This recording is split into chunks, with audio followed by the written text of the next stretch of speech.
Hello and welcome to Wednesday's Words of Worship. You know, today I have a reminder for those of you who are facing a difficult time in your life.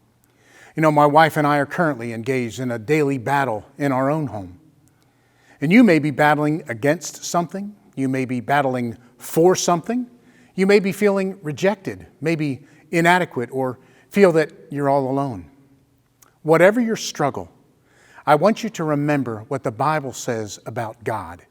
In Isaiah 55, verses 8 and 9, it says, "For my thoughts are not your thoughts, neither are your ways my ways, declares the Lord. As the heavens are higher than the earth, so are my ways higher than your ways, and my thoughts than your thoughts."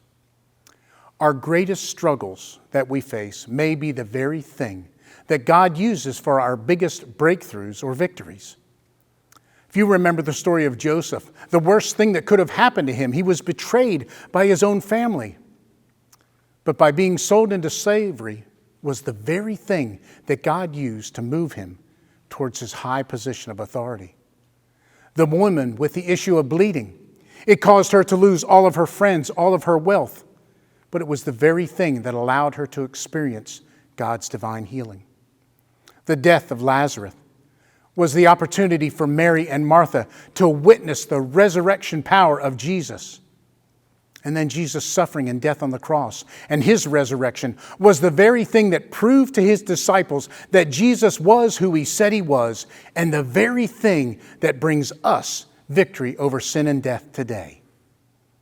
When your situation feels overwhelming, remember that our God is a God that makes a way where there seems to be no way. I hope that you will cry out to him, and I pray that your struggle will soon allow you to give God glory and praise for who he is and what he's done. Hey, thanks for listening. I'm Kevin, and I hope to see you again next week.